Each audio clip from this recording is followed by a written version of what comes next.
आपको गणित विषय के लेसन प्लान तैयार करने के संबंधित आपको ज्ञान दे रहे हैं। तो सबसे पहले लेसन प्लान तैयार कीजिएगा। तो जो आपका है, आपका इधर जिस चैप्टर को आप पढ़ाने जा रहे हैं उस चैप्टर को आप पहले लिखिए। यहाँ पर देखिए लिखा हुआ स्टेटमेंट ऑफ लेसन। स्टेटमेंट क्या है? पृष्ठ क्षेत्रफल तथा आयतन। इसको हम पढ़ाने जा रहे हैं तो इसके बारे में। उसके बाद इस प्रकार का आप लिखिएगा यहाँ पर टीचिंग पॉइंट्स, क्या क्या पढ़ाना है हमको। तो बेलन का पृष्ठ क्षेत्रफल, बेलन का आयतन, शंकु का पृष्ठ क्षेत्रफल, शंकु का आयतन, इस सब चीज़ को हमको पढ़ाना है, इसीलिए इसको टीचिंग पॉइंट कहता है। टीचिंग पॉइंट के बाद ऑब्जेक्टिव ऑफ टीचिंग। अब क्या क्या है? ज्ञानात्मक, कौशलात्मक, अवबोधनात्मक, अनुप्रयोगात्मक। इस प्रकार का हम लोग इस चीज़ का हम लोग क्या कर प्रयोग करेंगे पढ़ाने के संबंध में। और उसके बाद सभी छात्रों में गणित विषय के प्रति सामान्य रुचि का विकास करना। हमारा क्या है? जनरल एम जो है, ये उद्देश्य है कि ये गणित विषय के प्रति रुचि जगाना है। और स्पेशल एम क्या है? सभी छात्रों में पृष्ठ क्षेत्रफल तथा आयतन का प्रयोग के बारे में विशिष्ट रुचि का विकास करना। उसके बाद देखिए हम लिखेंगे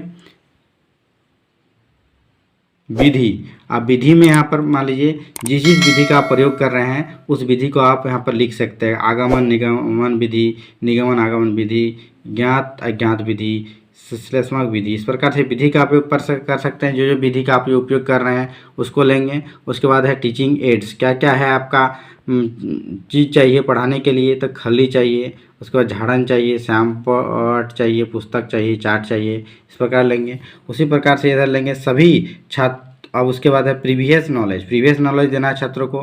प्रीवियस नॉलेज में लिखेंगे सभी छात्रों को पृष्ठ क्षेत्रफल तथा आयतन के बारे में पूर्व ज्ञान प्राप्त है। उसके बाद इंट्रोडक्शन कराएंगे कि बेलन का पृष्ठ क्षेत्रफल का सूत्र क्या होता है यहाँ पर। उस प्रकार से शंकु का आयतन का सूत्र बताइए। और छात्र उसके बाद इसको अगर जानते हैं तो उत्तर देंगे और नहीं जानते हैं तो आप उत्तर दें। Students activities.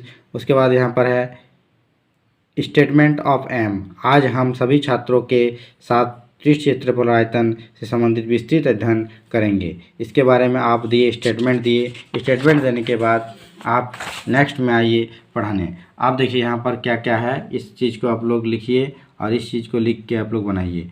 देखिए सबसे पहले टीचिंग पॉइंट एक कॉलम में लिख दीजिए। दूसरा कॉलम में लिखा हुआ आपका ऑब्जेक्टिव इन बिहेवियरल टर्म।